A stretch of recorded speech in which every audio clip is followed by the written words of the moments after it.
Video शुरू करने से पहले मेरे चैनल को सब्सक्राइब कर लें और घंटी का बटन दबाकर ऑल नोटिफिकेशंस ऑन कर लें ताकि इस चैनल पर होने वाली लाइव स्ट्रीम्स और वीडियोस आपसे मिस ना हो। मेरे काम और मुझे सपोर्ट करने का बेहतरीन तरीका पेट्रियन है। आप पेट्रियन पर चैनल के मेंबर बन सकते हैं। पेट्रियन का लिंक इस वीडियो की डिस्क्रिप्शन में मौजूद है।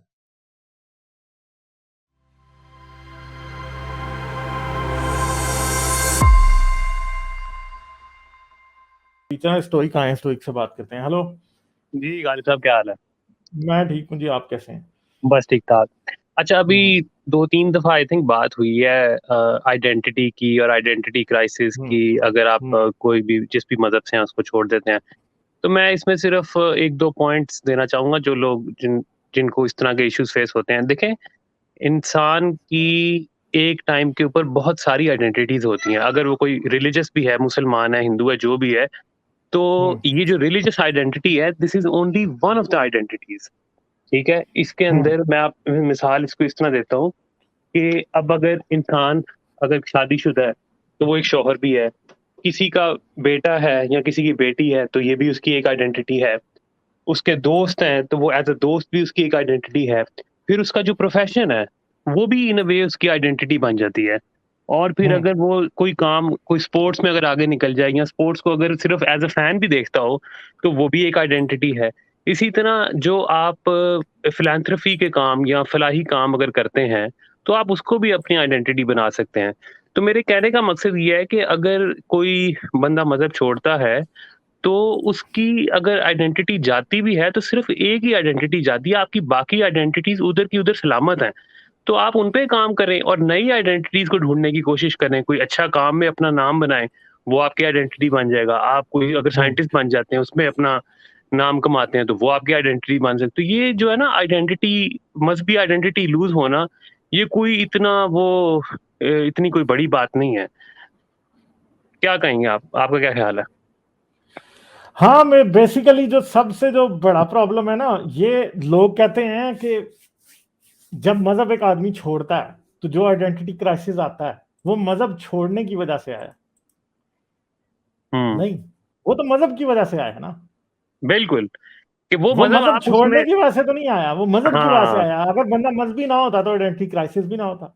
बिल्कुल ये बिल्कुल। आइडेंटिटी क्राइसिस जो है मजहब की देन है, क्योंकि मजहबी जहन को बनाया ऐसे क्या होता है कि उसे एक पर्पज ऑफ लाइफ चाहिए। जैसे हिंदुओं का मोक्षा है, ठीक है, या फिर अगले जन्म की तैयारी करना, मुसलमानों का जन्नत की तैयारी करना, क्रिश्चियंस का आफ्टर लाइफ की तैयारी करना, फिर हम्म, उनकी इमोशनल अटैचमेंट है खुदा से। जब जिंदगी में मुश्किल का वक्त आता है तो उनको एक चीज सिखाई गई है कि वो प्रार्थना, दुआ, नमाज, रोजा ये बिल्कुल। करना शुरू कर देते हैं। ठीक है, अब प्रॉब्लम ये है कि जब वो मजहब छोड़ देते हैं तो अब वो ये कर नहीं सकते। तो ये जो क्राइसिस है वो रिलेटेड एथीज्म से नहीं है, वो मजहब से रिलेटेड है, मजहब का दिया हुआ क्राइसिस है। हाँ। अब प्रॉब्लम यह है कि अब जब आप एथियस्ट बनते हैं तो अब आप दुआ नहीं करते। क्यों? दुआ आप इसलिए नहीं कर रहे कि एथिज्म आपको, दुआ आप इसलिए दुआ से रुके हुए हैं, इसलिए नहीं रुके हुए कि एथिज्म आपको फोर्स कर रहा है कि दुआ ना करो, क्योंकि आपको पता लग गया कि दुआ करने का कोई फायदा नहीं है। बिल्कुल। ठीक है, मसला ये है कि मैं हॉस्पिटल में दाखिल हूं या फिर मेरा कोई अजीज जो है वो हॉस्पिटल में दाखिल है, आखिरी सांसें ले रहा है।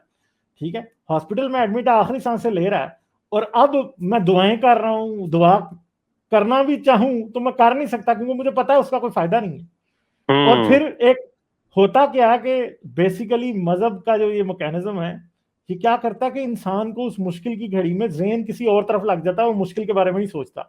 अब एथियस्ट के साथ क्या होता है कि जब उस मुश्किल में वो देखता है उसको, तो अब वो ये काम कर नहीं सकता, और फिर वो देखता है कि वो इस सिचुएशन को सॉल्व करने के लिए कर क्या सकता है, और उसको ये नजर आता है कि वो कुछ भी नहीं कर सकता, जो कि हम्म। बिल्कुल एक्चुअल रियलिटी है। मजहबी आदमी भी क्या कर सकता है? दुआ करके उसको क्या मिल रहा है किसी बीमार के लिए जो आईसीयू में पड़ा है?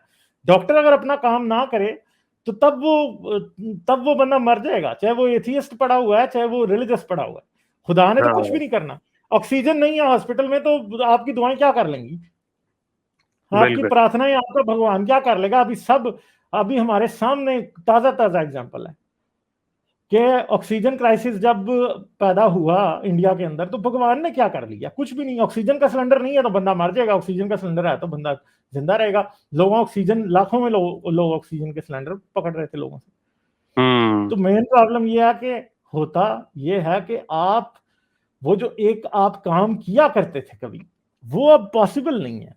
तो इसका मतलब क्या है कि अब क्राइसिस जो है, वो जो काम आप करते थे और आपको पता है कि वो काम का कोई फायदा नहीं है, तो क्या इस बात को आप क्राइसिस कहेंगे?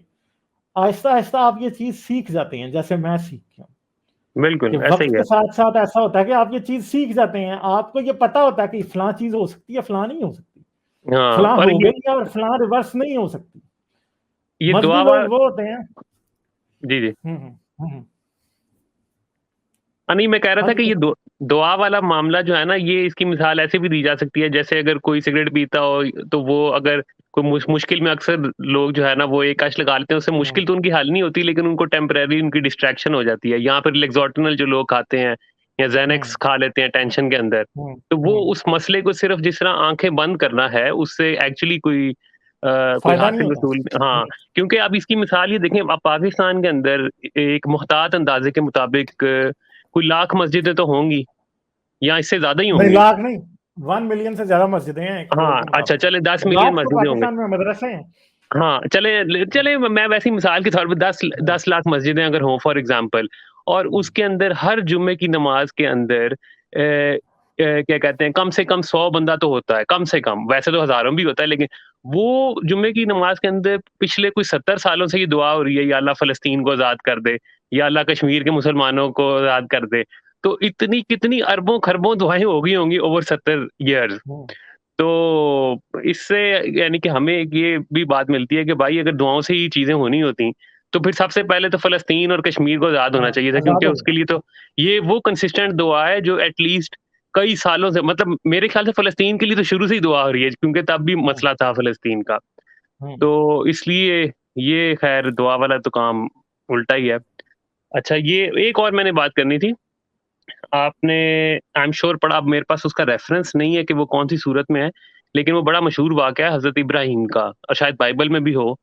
वो वाक़या कुछ यूँ है कि हज़रत इब्राहीम के वालिद जो थे, वो भी बुत परस्त थे, और वो पूरा जिस इलाके में रहते थे वो सारे ही बुत परस्त थे। तो वो कोई स्टोरी। इवेंट था।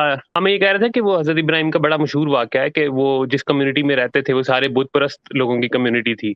तो एक दफ़ा वो सारे लोग कहीं पे किसी मेले पे या किसी इवेंट पे गए हुए थे, तो पीछे से हज़रत इब्राहीम ने सारे बुत जो है ना वो तोड़ दिए, और एक बुत सिर्फ़ छोड़ दिया जो उनका हेड था या जो भी हम्म था, और उसके हम्म गले में डाल दिया वो औज़ार जिससे उन्होंने बुत तोड़े थे। इम्प्लाई उन्होंने हम्म ये किया, जब वो आए वापस तो उन्होंने कहा कि इब्राहीम तुमने तोड़े हैं? तो उन्होंने कहा नहीं, मुझे क्या पता, ये इसके हाथ ही इसके गले में पड़ा वही औज़ार, तो इससे हम्म, पूछो। तो कि ये नहीं, तो वो फिर उन्होंने ये भी साथ फक्की भी दी कि ये क्यों नहीं बचा सका ये अपने साथ वाले बुतों को। तो इससे मेरे एक ज़हन में एक चीज़ आई थी कि ये काबा के ऊपर मक्का में एक से ज़ायद मर्तबा ऐसा हमला हो चुका है कि काफ़ी नुकसान भी पहुँच चुका है, हम्म, महसूर हो गए लोग, और बागियों ने यरगमाल बना लिया काबे को। तो हमें एक दफ़ा ऐसा वाक़या तो मिलता है जो जिसका कुरान में ज़िक्र है सूरह फ़ील का, कि जब अल्लाह ने प्रोटेक्शन की। हालाँकि उसका भी कोई हमें कोई वो उस तरह का रिकॉर्ड नहीं है। लेकिन जब एक्चुअली रिकॉर्ड का वक़्त आया, तो जब ये 70s के अंदर आई थिंक ये वो जो जिस बंदे ने अपने आप को इमाम महदी डिक्लेयर किया था और उन्होंने काबे को यरगमाल बना लिया था, तो उसके लिए भी आपको पता है फ्रेंच कमांडोज़ को लाना पड़ा था हाँ हाँ, रिलीज़ कराने के लिए। और मैंने ये सुना हुआ है कि वो फ्रेंच कमांडोज़ को अंदर लाने से पहले ना उन्होंने सबसे कलमा र पढ़ा था। र रस्मी तौर पे कलमा भी पढ़वा लिया हाँ था। हाँ हाँ, तो ये जो हज़रत इब्राहीम वाली एनालॉजी है, अब बंदा पूछे अल्लाह मियाँ ने फिर क्यों नहीं बचाया अपने काबे को? अब वो तो खुदा झूठा था ना, वो जो हम्म, इब्राहीम के की कम्युनिटी का जो बुत था, वो तो था ही झूठा। तो फिर अच्छा जी। बाय द सेम प्रिंसिपल इधर भी फ्रेंच कमांडोज़ ने आगे बचाया, तो फिर क्या फ़ायदा हुआ? वो आपको वो पता है जब अबू ताहिर जो क्रांति था वो ले हाँ, गया था उसका हिजर मुझे असवद? पता है। अच्छा, वैसे वो उसका मैंने मुझे वीडियो पता भी है, उसमें लेकिन शेयर की। वो मुझे वो फेयरी टेल ज़्यादा लगती है, क्योंकि वो जितनी उसके अंदर जो बातें हैं यहाँ वो बहुत एक्ज़ैजरेटेड है। क्योंकि वो जिस तरह की उसमें बातें, मुझे पता है उस वाक़ये का पूरा, लेकिन हो सकता है कि उस तरह का कुछ ना कुछ हुआ हो, लेकिन वो थोड़ा ज़्यादा ही एक्सट्रीम पे चला गया। उसके लिए बंदे को पागल या बिल्कुल सनकी कोई हो तो फिर ही कर सकता है ऐसा। नहीं, वो असल में मानता ही नहीं था ना उसको, वो जरतुश था अबू ताहिर। वो ले नहीं गया तो था हिजर असवद और उसने फिर कहते हैं कि आगे अपने टॉयलेट पर लगवा दिया था उसे। देखें ये वाली मुझे मुबालगा इसलिए लगता है ये क्योंकि हाँ ये हो भी सकता है हाँ, मुबालगा वैसे। क्योंकि अगर किसी ने किसी चीज मगर का ये है कि तावा 14 साल हज नहीं हुआ था, ये बात पक्की है। हाँ, नहीं, वो तो ये सही ठीक बात है, है। हाँ। लेकिन अगर किसी ने किसी चीज़ का तावान या कोई अगवा भी करता है ना किसी को, तो वो मेक श्योर करता है भाई वो खाए भी, पिए भी, हाँ। वो मर ना जाए ये ना हो, क्योंकि उसने ज़ाहिर है अगर चीज़ वापस किसी को डिलीवर करनी है फॉर अ हाँ। तावान, तो फिर वो इस तरह की शायद, लेकिन कोई पता नहीं भाई ये बड़े ज़ालिम लोग थे जिस वक़्त की ये बातें हैं ना, उस वक़्त बहुत बर्बरियत भी थी। ठीक है, बस मैंने यही बात करनी थी।